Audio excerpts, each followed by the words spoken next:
கூட்டு குர்பானியில் 2 வயது பூர்த்தியான மாடு, 7 பேர் அதில ஷேர் சேர்ந்தாங்கன்னா, ஒரு ஆளுக்கு ரூ. 6,000 வருகிறது. ஆனா, ரூ. 3,500 அல்லது ரூ. 4,000 மட்டுமே பெற்றுக்கொண்டு சில இடங்களில் கூட்டு குர்பானி நிறைவேற்றுகிறார்கள். மாடுகளும் சிறியதாக உள்ளன. அவர்களிடம் விவரம் கேட்டால் 2 வயது அளவுக்கு காளை மாடு வளர்க்க முடியாது. அதேபோல பசுமாடு வயது முதிர்ச்சியாகும் வரை குர்பானிக்காக யாரும் குடுக்க மாட்டாங்க என்று சொல்கிறார்கள். இந்த குர்பானி கூடுமா? விளக்கம் தரவும்னு கேட்குறீங்க. கேள்வி எண் 2376. குர்பானி கொடுக்கக்கூடிய அந்த பிராணிகளுடைய வயது எப்படி இருக்கும் என்பது மார்க்கத்தில் நமக்கு சொல்லி காட்டப்பட்டிருக்கு.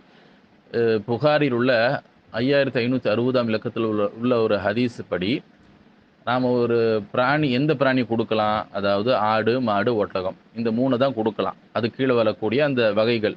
ஆட்டுனா ஆட்டினுடைய அனைத்து வகை, மாடுனா மாட்டினுடைய அனைத்து வகை, அதேபோல ஒட்டகம்னா ஒட்டகத்தின் கீழ வரக்கூடிய அனைத்து வகை. இந்த மாரி நம்ம என்ன செய்யணும்? 3 பிராணிகள் தான் நம்ம குடுக்கலாம்.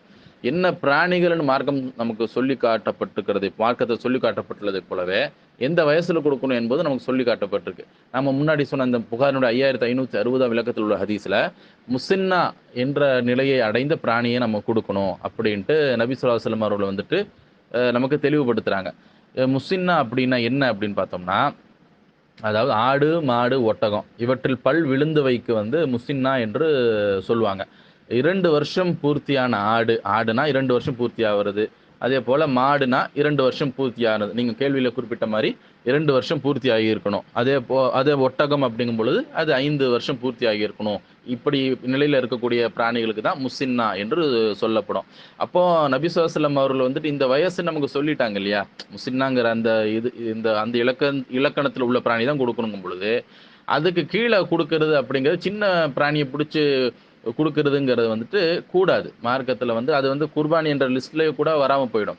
வராது. காரணம் என்னன்னாக்கா, ஆ நபி ஸல்லல்லாஹு அலைஹி வஸல்லம் அவர்கள் வந்துட்டு அந்த 5560ஆம் இலக்கத்தில் உள்ள ஹதீஸ்லயே என்ன சொல்றாங்க அப்படின்னாக்கா, ஒரு முஸின்னா வகையில் உள்ள பிராணி தான். அதையே நபி ஸல்லல்லாஹு அலைஹி வஸல்லம் அவர்கள் வந்துட்டு என்ன செஞ்சிருக்கிறாங்க அப்படின்னா, இதை வந்துட்டு நான் குர்பானி என்ற லிஸ்ட்ல வராது அப்படின்னு சொல்றாங்க. காரணம் என்ன? தொழுவதற்கு முன்பாகவே அந்த சஹாபி வந்துட்டு ஹஜ் பெருநாள் தொழுவதற்கு முன்பாகவே அந்த பிராணிய அறுத்துருவாங்க. மார்க்கம் சொல்லக்கூடிய விஷயம் என்ன? அதாவது தொழுகைக்கு பிறகு தான் நாம வந்துட்டு குர்பானி கொடுக்கணும். அப்படிங்கிற ஒரு மார்க்க சட்டம் இருக்குல்ல. அதுக்கு வந்து மாற்றமாக அந்த சஹாபி என்ன செஞ்சுறாங்க, முன்னாடியே குடுத்துடுறாங்க. அப்போ அது குர்பானில சேராதுன்னு சொல்றாங்கல்ல. அப்போ அதே மாரி மார்க்கம் ஒரு விஷயத்துல குர்பானி தொடர்பாக என்ன சட்டங்கள்லாம் சொல்லியிருக்கோ, அது எல்லாத்தையுமே நிறைவேற்றினா தான் அது குர்பானிங்கிற லிஸ்ட்ல வரும். எப்படி குர்பானி நம்ம வந்துட்டு தொழுவதற்கு முன்பாவே குடுத்தா அது குர்பானி லிஸ்ட்ல வராதோ, அதே மாரி தான் வயதுன்னு வரும்பொழுதும் கூட, நாம வந்து மார்க்கத்துல என்ன சொல்லப்பட்டிருக்கோ அந்த வயதில இருக்கிறத தான் குடுக்கணும். சின்ன வகையிலான பிராணி தான் குடுக்கணும்னு சொல்லப்பட்டுருச்சு. அப்ப சின்ன மாட புடிச்சு நம்ம குடுத்தோம் அப்படின்னாக்கா, அது எப்படி இது குர்பானில வரும்? அப்ப எல்லா ப ப சட்டதிட்டங்களும் குர்பானி தொடர்பாக என்ன சொல்லப்பட்டிருக்கோ, அது அனைத்தையுமே பேணினா தான், அது குர்பானிங்கிற லிஸ்ட்ல வரும். உதாரணமா வந்துட்டு நம்ம நொண்டியா இருக்கிறது, தெளிவான கண் குருடா இருக்கிறதெல்லாம் அந்த மாரி தேர்வு செய்யாதீங்க, குடுக்காதீங்கன்னு சொன்னா, ஒருத்தன் வேணும்ட்டே அத கொண்டு போய் புடிச்சு குடுக்குறாங்க அப்படின்னா, அது குர்பானில சேருமா? அதேபோல ஆடு, மாடு, ஒட்டகம்ன்னு இருக்கு. இந்த 3 பிராணி தான் இருக்கு. அதுவல்லாதது மான புடிச்சு ஒருத்தர் வந்துட்டு குடுக்குறாரு. அது குர்பானி, ஹஜ் பெருநாளுக்கு குடுக்கக்கூடிய குர்பானி அந்த லிஸ்ட்ல வருமா? வராதுல்ல. அப்போ எல்லா சட்டதிட்டங்களுமே நம்ம பின்பற்றினா தான் குர்பானி குடுத்த லிஸ்ட்ல வருவோம். இப்ப சின்ன பிராணிய கொண்டு போய் குடுக்குறது அப்படிங்கிறத வந்துட்டு, சின்ன மாட கொண்டு போய் குடுக்குறதுங்கிறது, இறைச்சிக்காக வெட்டியிருக்கிறாங்கன்னு தான் ஆகுமே தவிர, இது வந்து விலை அதிகமா இருக்கு அப்படிங்கிறது பிராக்டிகல் டிஃபிகல்டி. அதுல மாற்று கருத்து கிடையாது. ஆனா அப்ப உங்களுக்கு அந்த அளவுக்கு செல்வம் இருந்தா தான் நீங்களே அந்த குர்பானிங்கிறது குடுக்க வேண்டிய அவசியம் ஏற்படும். அந்த அளவுக்கு உங்கள்ட்ட காசு இல்ல அப்படின்னா, நீங்க குர்பானி குடுக்கலனா கூட அது வந்துட்டு கேள்வி ஆகாது. ஆனா காச கஞ்சத்தனப்படுத்தக்கூடிய வகையில இருக்குமே ஆனால், அப்ப நாம வந்துட்டு அந்த விஷயத்துல வந்து கஞ்சத்தனத்தை தூக்கி வீசிட்டு, நான் இந்த இந்த ரேட்டு தான் அப்படிங்கும் பொழுது, மார்க்கம் முஸின்னா வகை பிராணி தான் குடுக்கணும். முஸின்னாங்கிறது 2 வயசு மாடு. அப்போ அந்த வகை பிராணி தான் தேர்வு செய்யணுங்கும் பொழுது, அதை தான் நம்ம தேர்வு செய்யணும். 2 ரூ. 2000 கம்மியா இருக்கு அப்படிங்கிறதுக்காக, நம்ம போய் சின்ன வயசுல மாட குடுத்தா, அது குர்பானி லிஸ்ட்லயே வராம போயிருமே. இதெல்லாம் விஷயங்கள் நம்ம கவனத்துல கொள்ளணும். ஆனா அதே சமயம் வேற ஒரு விஷயம் மார்க்கத்துல சொல்லப்பட்டிருக்கு. அது என்ன அப்படின்னாக்கா, முஸின்னான்னு சொன்னோம். பல் விழுந்த அ பிராணிகளுக்கு சொல்லப்படுதுன்னு சொன்னோம்ல. இது வந்து இதுதான் சட்டம், இதுதான் சிறப்பிற்குரியதுனாலும், இதுல ஒரு ஒரு கூடுதல் சலுகைக்கு தரக்கூடிய வகையில சில ஹதீஸ்கள் உண்டு. இது முஸ்லிம்ல உள்ள 3971ஆம் இலக்கத்தில் உள்ள ஒரு ஹதீஸு. லா ததுபஹு இல்லா முஸின்னா.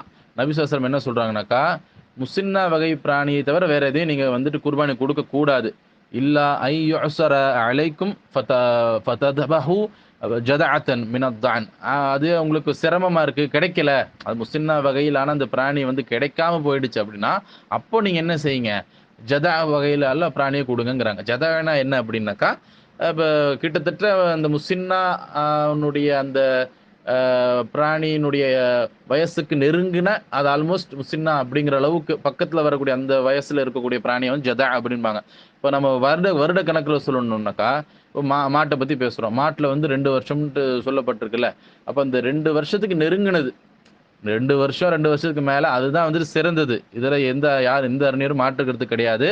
ஏன்னா, அதுதான் அது சிறப்பிற்குரிய ஒன்றாக இந்த ஹதீஸ்லயே கூட தெளிவான வாசகத்திலே இருக்குல்ல. "லா ததுபு இல்லா முஸின்னா" அப்படிங்கிறனால, நம்ம வந்துட்டு அததான் குடுக்கணும்.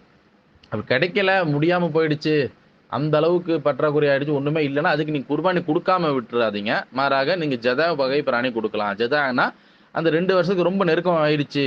அப்போ 23 மாசம் அப்படிங்கிற மாரி ஆகுது. அப்படிங்கிற மாரி இருக்குன்னா, சரி 23, 24 அப்படிங்கிற மாரி ரொம்ப நெருங்குன ஒரு கண்டிஷன் தான் ஜதாங்கிறது. அப்படி இருந்துச்சுன்னா குடுக்கலாமே தவிர, அதுவும் கிடைக்காத பட்சத்துல. மற்றபடிக்கு நீங்க சின்னதா இருக்கிற மாடையே வந்துட்டு குடுக்குறாங்க அப்படிங்கிறீங்க. அது குர்பானில சேராது. ஏன்னா, இப்ப அதாவது 2 வருஷத்துக்கு நெருங்குன மாடு பக்கத்துல எல்லாம் வந்துருச்சுனாக்கா, அதனால எல்லாம் உங்களுக்கு விலையில இவ்வளவு வித்தியாசம் வராது. நீங்க சொல்றத பார்த்தீங்கன்னா, கன்னுக்குட்டி குடுக்குறாங்கன்னு தான் சொல்ல வரீங்க நீங்க. ஏன்னா, ஒரு பங்குக்கே வந்துட்டு தலா ரூ. 2000 கம்மி ஆகுது அப்படிங்கும் பொழுது, அவங்க கன்னுக்குட்டிய குடுக்குறாங்க போல இருக்கு. அல்லது அதை விட கொஞ்சம் பெருசா இருக்கிறது குடுக்குறாங்க போல இருக்கு. இதெல்லாம் வந்துட்டு குர்பானில சேராது. எனவே வந்துட்டு நாம அது அது விஷயத்துல நாம வந்துட்டு கவனமா இருக்கணும். மார்க்கத்துல சொல்லப்பட்டுள்ள அந்த ஒரு வயசுன்ட்டு ஒண்ணு இருக்குல்ல, அதை வந்துட்டு கணக்குல கொண்டு தான் நம்ம வந்துட்டு குர்பானி குடுக்கக்கூடிய நேரத்துல நம்ம கவனத்துல கொண்டு தான் நம்ம குடுக்கணும். இல்லன்னா அது குர்பானிங்கிற வகையிலே சேராது. சும்மா காசு கம்மியா இருக்குங்கிறதுக்காக போய் அதுல சேருவதுங்கிறது, அது குர்பானில வராது என்பதை கவனத்துல கொள்ளணும். அதே சமயம் நீங்க சில பிராக்டிகலா இருக்கக்கூடிய அந்த சிரமங்கள பத்தியும் சொல்றீங்க. அது என்னன்னா, அதாவது காளை மாடுன்னா 2 வருஷம் வரைக்கும் வளர்க்க முடியாது. அ அப்படிங்கிறீங்க. இப்போ பொதுவா வந்து இப்போ ஏதோ ஒரு ஊருக்கு குறிச்சு தான் நீங்க இந்த மாரி கேட்கிறீங்க. ஆனா எல்லா இடத்துலயுமே வந்து குர்பானி பிராணிகள் குடுத்துட்டு தானே இருக்கிறாங்க. மாடுகள் கிடைக்க தானே செய்யுது. அப்ப இது வேணுன்ட்டே அந்த வியாபார யுக்திக்காக இந்த மாரி சொல்றாங்களே தவிர, கொஞ்சம் அங்க இங்க பார்த்தீங்கன்னா, தேடுனீங்கன்னா கட்டாயமா கிடைக்கும். கிடைக்காமலாம் கிடையாது. 2 வருஷம் 2 வருஷத்துக்கு மேல உள்ள காளை மாடுலாம் இல்லாமையா இருக்கு. அப்ப எல்லாம் போய் எல்லாரும் இப்ப முஸ்லிம்கள்ல எல்லா ஜமாத்த சேர்ந்தவங்களும் அதுதான அளவுகோலா வச்சு எல்லாரும் பின்பற்றிட்டு இருக்கிறோம். 2 வருஷம் அப்படிங்கிறது. அப்ப கிடைக்க தான் செய்யுது. இப்ப அவங்க அந்த மாரி கிடைக்காதுன்னு சொல்றது வந்துட்டு சரியான ஒரு வாதம் கிடையாது.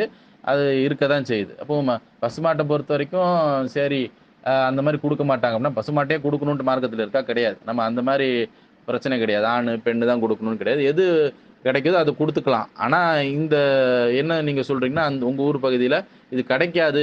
காளமாடு 2 வருஷம் வரைக்கும் வளர்த்த முடியாதுன்னா, அப்புறம் இங்க எல்லாம் கிடைக்கிறதுல என்ன? எல்லாம் எல்லாம் கிடைச்சு தானே எல்லாம் குர்பானி குடுத்துட்டு இருக்கிறாங்க. எனவே அங்க இங்க கொஞ்சம் தேடினீங்கன்னா, மார்க்கெட்டுக்கு போங்க, சந்தைக்கு போங்க. என்ன மாடு உங்களுக்கு வேணும்? எல்லா வயசுலயுமே மாடு வச்சிருப்பாங்க.